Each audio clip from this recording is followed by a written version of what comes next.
all have, or we meet every day in our interaction with the human beings. One of the most common thing we all witness every day and experience every day, whether it's a workplace, your personal or professional relationships, and that's called negativity, my friend. And negativity never works. It has never worked, nor it will work in future too. We all know that negative people, or what my father used to call them, negatrons, like electron, proton, and neutron. These people who talks always negative, they are negatrons.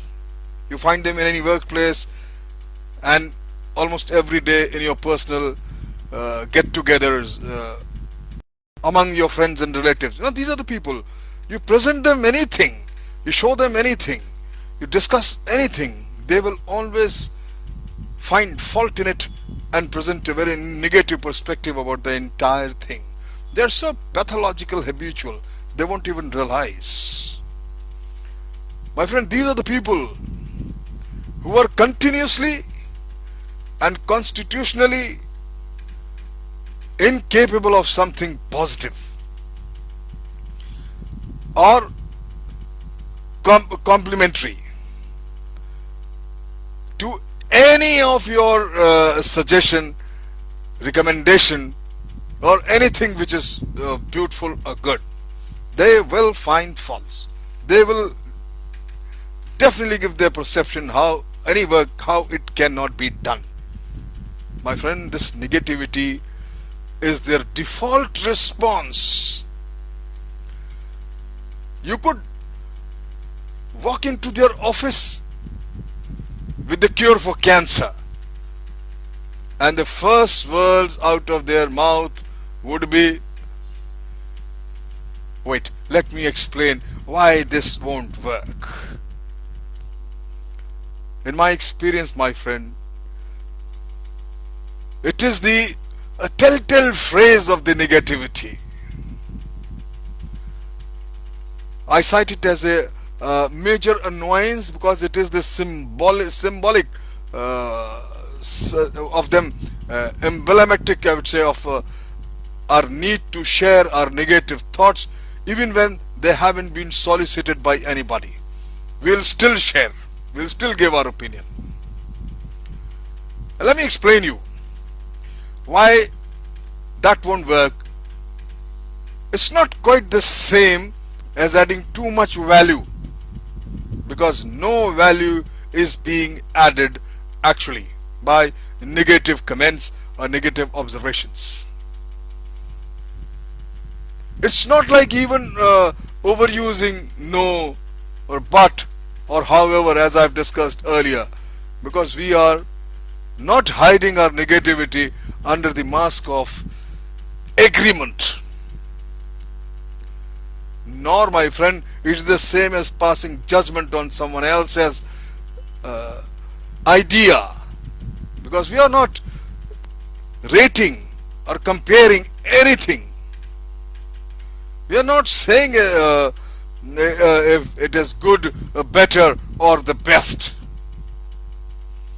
It's clearly not the same as making destructive comments, because it is not overtly nasty also. My friend, let me explain you further why that won't work. Is unique because it is pure, unadulterated negativity under the guise of being helpful, under the garb of being very nice to you, sounding very positive, keeping your tone and tenor so sweet, and still giving a negative impression, observation, and comment. My friend, we employ it for the variations such as the only problem with this, we say the only problem with this is this, and then let go. Why? Basically to establish that our experience, expertise, or authority is certainly superior to someone else's or your view. My view is better than your views. I know this and I further add on to this. To establish that expertise is certainly better. It doesn't mean that what we say is correct or useful. Irrespective, it's simply a way of inserting ourselves into a situation as chief arbiter or senior critique.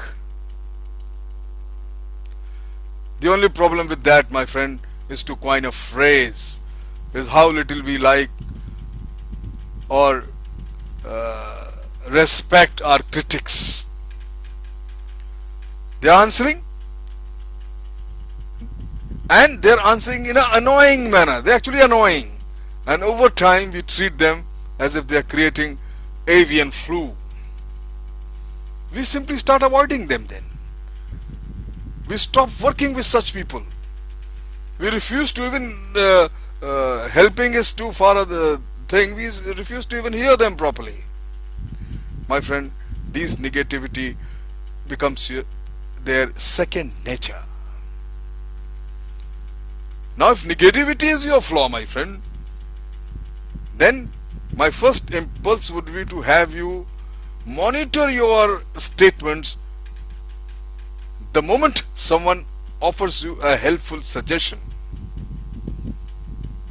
And if you say this, if you go this far, that you know that I firmly believe that paying attention to what we say is a great indicator of what we are doing to turn people off.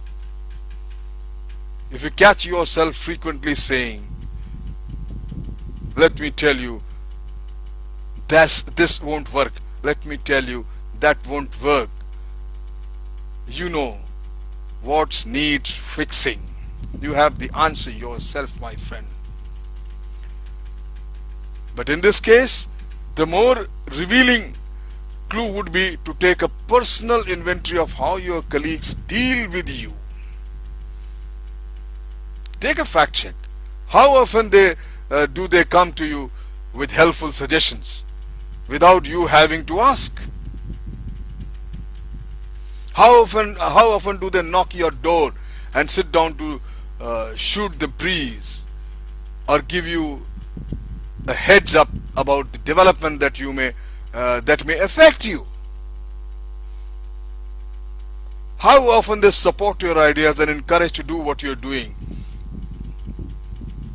How does the floor traffic around your desk compare with other colleagues? You see, notice, are you a popular item?